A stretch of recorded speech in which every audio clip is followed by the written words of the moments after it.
Yo, my people! How in a day? How are you guys doing? On the last episode of the Young in Love podcast, we discussed phone sex, and I brought an amazing young man who kept it real. I mean, super real. So real that within the first week of its release, that episode made the podcast trend on Podrum as number 1. I got a lot of feedback on Podrum, and I can say if you haven't listened to that episode and you're up to the age of 18, do so. You would love it totally. Welcome to the podcast, Young in Love. I welcome you to another episode of the Young in Love podcast, and this is your favorite host, Kezia VILAWA. On today's episode of Through Kezia's Lens, Young in Love podcast, I'm going to just quickly remind us that to excuse a thing is to justify it. Insecurity is on the rise in Nigeria, and you want to be careful, but you cannot be careful enough. Lots and lots of crimes are happening. One of such crimes is rape. All kinds of sexual assaults happening in Nigeria. And I have read comments. I have seen reactions to rape. And I want to tell you this. If you excuse rape, you have justified it. Because to excuse a thing is to justify it. I hear someone say, but how do people excuse rape? Is there really anyone who excuses rape? Yes, there are people who excuse rape. Maybe without knowing it, but I'm going to say some of the ways that we excuse rape without knowing it. Now, if you are guilty, just make sure that the last time you made any of those comments should actually be the last time. Like, you don't ever repeat these statements. When rape happens and you find yourself asking any of these questions, note that this list is not exhaustive, right?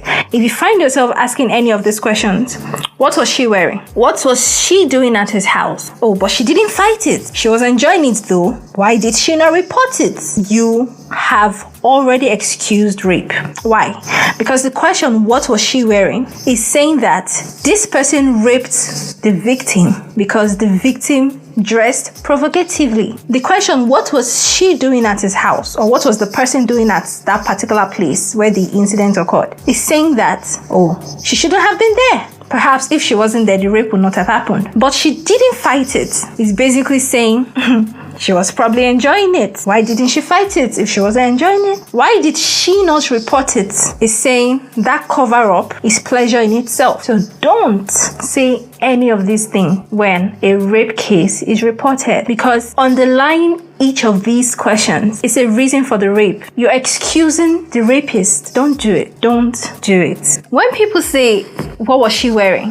They're asking that as, a reason to find a justification for why it happened. She was indecently dressed. She was this, she was that. I mean, how do you explain kids of 1-2 years who are still in diapers when they get raped? I mean, what? You mean to tell me that Pampers, that they sexy? I mean, the pedophiles who sexually assault kids. How do you explain that? How do you explain rape that happens in northern Nigeria, where for the most part women are covered entirely? No boobs, no cleavage, no side boobs, no thighs, no back, no skin. They're entirely covered. How do you explain rape in a region like that if the first thing you always have to ask when rape is reported is, what was she wearing? And I'm encouraging awareness campaigners to start educating the male folks on respecting consent, on respecting boundaries. No means no. And please just ignore any lady who says, when I say no, I expect you to try a little harder. No, don't listen to them, because paying them any mind is encouraging the culture that no doesn't necessarily mean no. So when she says no, try a little harder. No, don't give credence to any such statements when you hear it, because by the time ladies, or in fact guys generally, by the time everyone understands that the moment they say no, their no is going to be respected and taken seriously, they would say no only when they mean it, and they would say yes only when they mean it, right? Teach guys to respect boundaries, to respect consent, to respect no. When you critically examine a situation, I mean, think of it, to excuse that situation in the slightest way possible is to actually justify it. So the next time you are tempted to ask, what was she wearing? Why was she in his house? What was she expecting?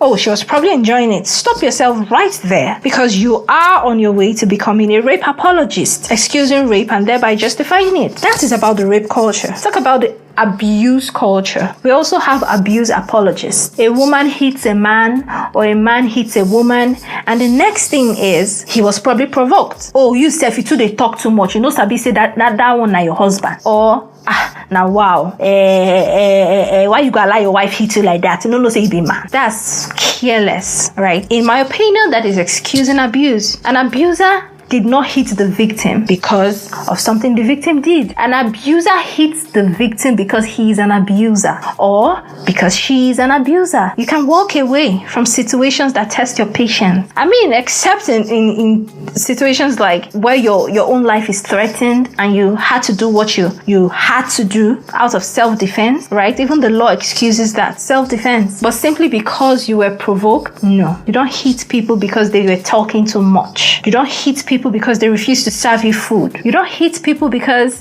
they're not cleaning the house. You don't hit people for those reasons. Actually, you don't hit people for any reason. Rape apologists, abuse apologists, you probably didn't know you were doing it before, but your excusing of those offenses is actually justifying them. Take, for example, I was late to class and the teacher is saying, Kezia, why were you late to class? And I say, oh, sorry, sir. On my way to class, an elephant dropped dead on the road and blocked the road, so I couldn't pass. I could only pass after I successfully climbed the trunk of the elephant, scaled through the husk, over the fat body, and swung by to the other side of the road using the elephant's tail.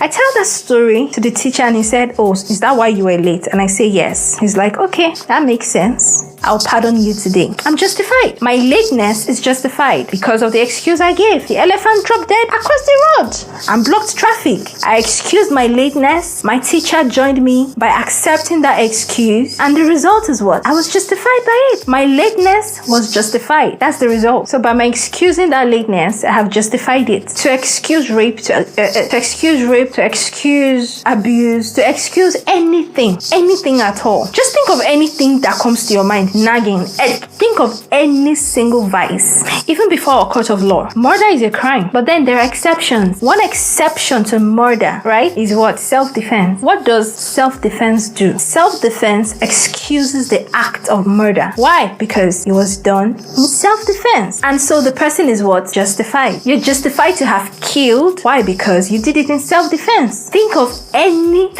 any single principle you know in law, in your society, anywhere at all, any act at all. Think. The moment you excuse that thing, oh, okay, is that why you did it? Oh, okay, no problem. You've justified it. You've justified the act. So the next time you're tempted to excuse a vice, ask yourself, by my excusing this vice, will I not be justifying it? Through Kezia's lens is meant to be short, always. And that's the promise I have made. So on this note, I'm going to be signing out. Cheers. Until the next episode, bye and be good.